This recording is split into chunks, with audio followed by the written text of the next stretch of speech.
En e-commerce, les temps de chargement sont cruciaux et tu le sais. Le temps de chargement a un impact sur tout. Premièrement, la probabilité qu'un visiteur quitte ton site augmentera de 32% quand le temps de chargement passe d'1 à 3 secondes. 53% des visiteurs mobiles quitteront les pages dont le chargement prend plus de 3 secondes. Et un retard de 100 millisecondes dans le temps de chargement d'un site web peut nuire à son taux de conversion jusqu'à 7%. Parce qu'en effet, tu perds des utilisateurs qui auraient pu être éduqués par ton contenu et qui auraient pu évidemment passer à l'achat. Chez The Deployer, on optimise ton taux de conversion et tes profits sur Shopify. Je te parie que je trouve en moins de 3 minutes 3 freins à la conversion sur ta boutique. Si tu veux en savoir plus, book un appel avec nous dans la description de cette vidéo. Outre ton contenu et sa popularité, la vitesse de chargement, c'est également, comme tu le sais, un critère pour Google pour référencer ton site web et le placer en haut des résultats de recherche. Parce que c'est toujours la même chose, quand tes utilisateurs effectuent des recherches, Google souhaite leur offrir la meilleure expérience possible. Et évidemment, si ton site se charge pas et que les utilisateurs se barrent avant même que ton contenu soit chargé ou affiché, eh bien ça se ressentira sur ton référencement, c'est une certitude. Tu peux vérifier gratuitement la vitesse de chargement de ton site sur Google Page Speed Insight ou sur GTmetrix. Je te laisse le faire, si tu veux on fait pause et puis on attaque.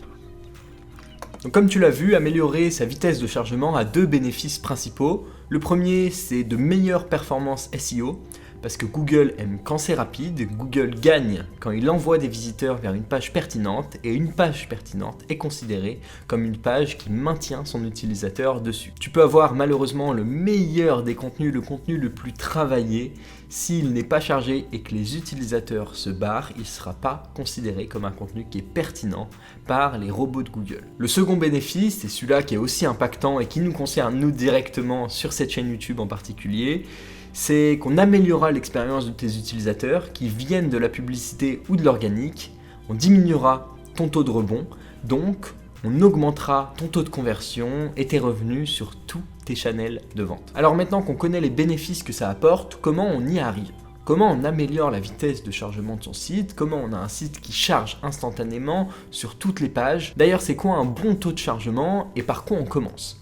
Alors déjà, calme-toi. Ensuite, si tu es en dessous de 3 secondes de temps de chargement sur GTmetrix, c'est pas mal. Sincèrement, sur Shopify, c'est pas mal. Et maintenant, c'est pour ça que tu es là, je vais te donner 7 astuces pour améliorer la vitesse de chargement de ton site sur Shopify. Numéro 1, prends ces 3 bonnes habitudes. Avant d'uploader une image sur Shopify, tu passes par Squoosh. Avant d'uploader un GIF sur Shopify, tu passes par le compresseur d'EasyGIF. Et avant d'uploader une vidéo sur Shopify, tu passes par le compresseur de FreeConvert. Et évidemment, vu que tu l'as pas fait avant, je sais, je te vois, eh bien tu vas le refaire sur toutes les images que tu as mises sur Shopify, images, vidéos et GIF évidemment, avant de voir cette vidéo.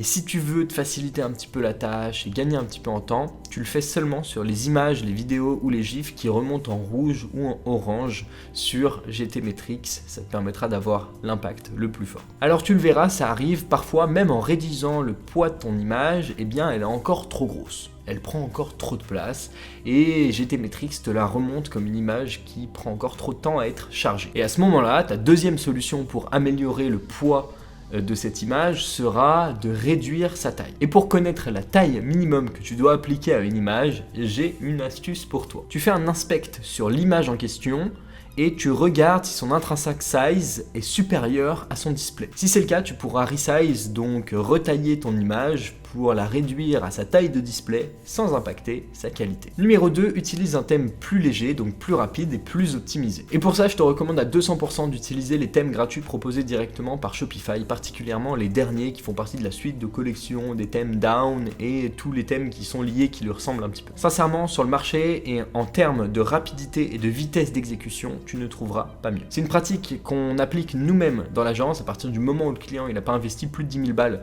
dans la création, refonte de son site web, on le passe sur Down et on corrige ce problème de base. Parce qu'en effet, ça sert à rien d'itérer sur son taux de conversion, rétention, panier moyen, si on perd déjà beaucoup d'utilisateurs au taux de chargement. Et sincèrement, ce sera une grosse galère de rattraper tous les problèmes qui ont été effectués sur l'ancienne version, qui sont parfois des mois, voire des années d'accumulation de mauvaises pratiques. Et parfois, oui, vaut mieux revenir sur une base clean, une base saine et une base rapide, comme le proposent les derniers thèmes gratuits de Shopify. Pour terminer ce point, et si à ce moment-là tu t'inquiètes et tu dis est-ce que je dois choisir entre ma vitesse de chargement ou mon taux de conversion, sache que généralement une grosse base de ton taux de conversion se situe dans les informations que tu as mis, à savoir tes images, tes vidéos, ton contenu, texte, plus que dans les fonctionnalités que offre ton thème et encore plus que ça, dans la plupart du temps, voire 99% des cas, tu n'as pas testé les fonctionnalités que ton thème te propose, donc tu ne sais pas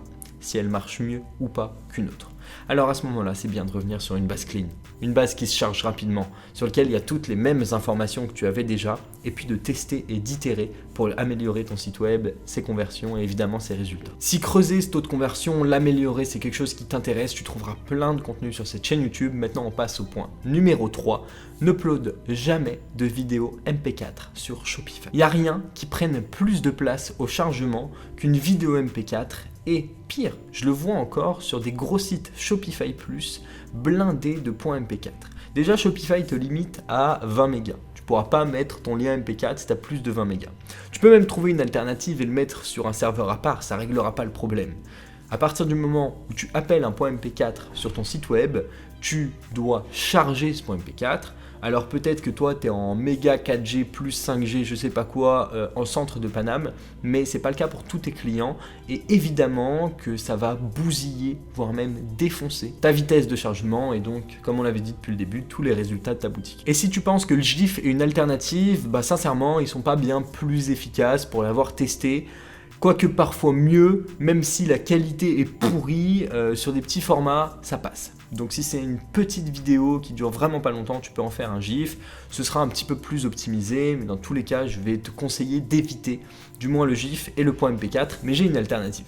T'inquiète pas. On est obligé de trouver une alternative parce que, en effet, je remettrai jamais en question l'efficacité d'une vidéo pour mettre en avant ton produit en utilisation, ses bénéfices, c'est tout ce que tu veux mettre en avant. C'est ultra important, c'est même ce qu'on recommande sur chaque fiche produit de nos clients, de les mettre dans la galerie d'images de ton produit, de mettre des UGC, donc de faire parler tes clients, etc. Évidemment, de mettre le produit en action. Donc oui, tu as besoin de vidéos, mais il y a des alternatives qui existent comme intégrer des iframes sur YouTube ou sur Vimeo que tu peux mettre directement sur ta boutique, sur lesquels tu peux cacher toutes les informations du lecteur, le branding de YouTube, de Vimeo, etc. Lancer la vidéo en clic, mettre un calque par-dessus pour pas qu'on voit encore une fois que c'est une vidéo YouTube, cacher les recommandations et faire comme si c'était intégré directement à ta page. Le même format, même mettre des vidéos de fond, sauf que c'est YouTube. Tu utilises leur algorithme de compression et donc tu n'as pas à traîner tout ce poids et ce fardeau qui était jusqu'à présent sur ta boutique et qui pourrissait ses performances. Numéro 4, bouge tes codes de tracking sur Google Tag Manager. C'est une solution qui a été faite pour et donc arrête d'empiler tous tes codes de tracking dans ton fichier layout theme.liquid.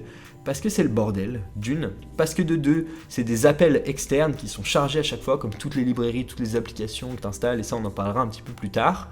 Arrête, centralise tout sur Tag Manager, du moins tout ce que tu peux centraliser. J'enchaîne direct sur le point numéro 5, ajoute un lazy loading sur toutes tes images. Le lazy loading, c'est une fonctionnalité qui permet d'afficher l'image seulement quand on en a besoin, quand on veut la voir. Ce qui veut dire qu'au chargement de ta page, eh bien, il ne chargera pas tes images, du moins il chargera que celles dont tu as besoin et qui seront affichées sur ton viewport, à savoir sur ton écran à l'heure actuelle. Pour ce point-là, tu auras besoin de rentrer dans la technique, il n'y a pas le choix. Premièrement, parce qu'il faut implémenter la librairie Lazy Size, qui est en vrai déjà présente sur 80% des thèmes Shopify, mais ensuite, surtout, pour chaque image, chaque balise image, il va falloir lui attribuer une classe Lazy Loaded et un data SRC. Bon, je ne vais pas rentrer plus en détail dans la technique, mais si c'est pas le cas, tu peux le vérifier simplement avec ton inspecteur. Il va falloir que tu y passes pour optimiser tes performances, particulièrement si tu as beaucoup de produits, beaucoup d'articles de blog, etc. Évidemment, plus tu as de routes, de pages, d'URL sur ton site, plus tu en auras besoin. Numéro 6, c'est évident que j'allais t'en parler.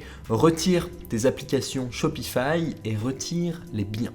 Il y a des applications indispensables, je te parle même de tout ce qu'on ne te dit pas à propos des applications Shopify dans cette vidéo juste ici que je te recommande à tout prix d'aller voir. C'est ultra important parce que oui, il y a des applications qui sont indispensables. Toutes les applications qui appellent des serveurs externes comme ton application d'email, celle qui est reliée à ton logisticien, etc., tu en auras besoin. Mais il y a plein d'applications auxquelles tu n'as pas forcément besoin. Et ça, c'est un problème. Parce que déjà, d'une, on peut les recréer. facilement, ou peut-être un petit peu plus techniquement, j'avoue. Mais de deux, chaque application, c'est un site web externe qui est chargé à l'intérieur de ton site web à toi. Plus t'en as, plus t'as de sites web qui sont chargés à l'intérieur de ton propre site web, donc tu dois charger déjà le tien, et évidemment celui des autres qui vont envoyer des informations sur le tien. Le problème, encore une fois, c'est qu'une grosse partie des applications Shopify, quand tu les désinstalles, conservent ces appels-là. Donc tu continues à charger ces sites web alors que tu leur as dit de dégager et de plus charger. Et à ce moment-là, à chaque fois, il faudra rentrer dans ton code et supprimer proprement une application pour être sûr et certain qu'elle ne laisse pas de traces. Le problème, c'est que même quand tu testes 5, 10, 15, 20 applications avant d'en trouver une qui fonctionne, eh bien potentiellement, tu laisses des traces sur toutes ces applications qui ne sont même passées que 30 secondes sur ton site, même pas. Fais attention à toutes ces parties-là, c'est un travail de longue haleine, ça prend du temps. Même nous, c'est pas le truc qu'on kiffe le plus faire, mais c'est important parce que ça apporte de très gros résultats. Nous, ce qu'on fait, c'est de l'optimisation de conversion, rétention, panier moyen. On pratique des A/B tests sur tous nos clients, tous les jours, des dizaines de clients, évidemment, sur Shopify. Je te parie, je te lance ce petit challenge qu'en 3 minutes, je trouve 3 freins à la conversion sur ta boutique et je te jure que je ne parlerai pas de ton temps de chargement. Si tu veux en savoir plus, tu peux booker un appel dans la description de cette vidéo. J'espère que ça t'a plu et je te dis à très vite.